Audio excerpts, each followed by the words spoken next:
God bless you. सदा सुखी रहो। ये जो प्रणाम के उत्तर में हमारे मुंह से निकलते हैं ना, ये कोई साधारण शब्द नहीं है। ये दुनिया के सबसे कीमती शब्द हैं। आजकल हम इन बातों को महत्व देना बंद करते जा रहे हैं, पर यकीन मानिए, जो प्रणाम के जवाब के रूप में आशीर्वाद हमें मिलता है या हम किसी को देते हैं, वो 100% चमत्कारिक शब्द होते हैं, बेशकीमती शब्द होते हैं। एक बहुत प्यारी कथा कहने जा रही हूँ। महाभारत का युद्ध चल रहा था। एक दिन दुर्योधन के व्यंग से आहत होकर भीष्म पितामह यह घोषणा कर देते हैं कि मैं कल पांडवों का वध कर दूंगा। इस घोषणा का पता जैसे ही पांडवों को चलता है तो उनके शिविर में बेचैनी बढ़ जाती है। सभी को भीष्म पितामह की क्षमताओं के बारे में पता था, इसीलिए सभी अनिष्ट की आशंका से परेशान हो जाते हैं। तभी श्री कृष्ण द्रौपदी से कहते हैं, तुम अभी मेरे साथ चलो।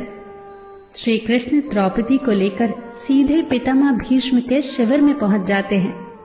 श्री कृष्ण स्वयं तो शिविर के बाहर खड़े हो जाते हैं, पर वो द्रौपदी से कहते हैं कि अंदर जाकर पितामह भीष्म को प्रणाम करो। जैसे ही द्रौपदी ने शिविर के भीतर जाकर पितामह भीष्म को प्रणाम किया तो पितामह भीष्म के मुख से द्रौपदी के लिए ये आशीर्वाद निकला, अखंड सौभाग्यवती भव। जैसे ही ये आशीर्वाद उनके मुख से निकला, उसी क्षण उन्हें स्मरण हो आया कि आज ही तो उन्होंने पांडवों के वध की घोषणा की थी और स्वयं ही उन्होंने द्रौपदी को अखंड सौभाग्यवती रहने का आशीर्वाद दे दिया। फिर पितामह भीष्म ने द्रौपदी से पूछा, पुत्री, क्या तुम इतनी रात को यहाँ अकेली आई हो या तुम्हें यहाँ श्री कृष्ण लाए हैं? तब द्रौपदी ने कहा, जी पितामह, और वो शिविर के बाहर ही खड़े हैं। शिविर से बाहर निकलकर दोनों ने एक दूसरे को प्रणाम किया और पितामह भीष्म ने कहा, मेरे एक वचन को मेरे ही दूसरे वचन से काटने का काम केवल कृष्ण ही कर सकते हैं। शिविर से वापस लौटते समय श्री कृष्ण ने द्रौपदी से कहा, तुम्हारे एक बार जाकर पितामह को प्रणाम करने से तुम्हारे पतियों को जीवन दान मिल गया है। अगर तुम प्रतिदिन भीष्म, धृतराष्ट्र, द्रोणाचार्य आदि को प्रणाम करती होती और दुर्योधन, दुशासन आदि की पत्नियां भी पांडवों को प्रणाम करती होती तो शायद इस युद्ध की नौबत ही न आती।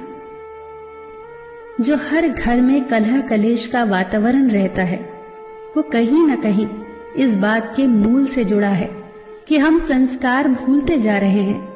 हम जाने अनजाने अपने बड़ों की उपेक्षा करने लगे हैं। याद रखना कि हर चीज पैसे से खरीदी नहीं जा सकती, और ये भी याद रखना कि हर बात का जवाब गूगल से नहीं मिलता। उसके लिए बुजुर्गों के पास भी बैठना पड़ता है। शरीर की खुराक के साथ साथ हमारी आत्मा को भी खुराक चाहिए, जो संस्कारों से हमें मिलती है। हम भूलते जा रहे हैं आशीर्वाद के महत्व को। आशीर्वाद एक कवच की तरह होता है जो हर बाधा से हमारी रक्षा करता है। कितनी सुंदर बात कही है किसी ने। प्रणाम अनुशासन है, प्रणाम शीतलता है, प्रणाम आदर सिखाता है, प्रणाम से सुविचार आते हैं, प्रणाम झुकना सिखाता है, प्रणाम क्रोध मिटाता है, प्रणाम आंसू धो देता है, प्रणाम अहंकार मिटाता है, प्रणाम हमारी संस्कृति है। आप सभी को मेरा सादर प्रणाम।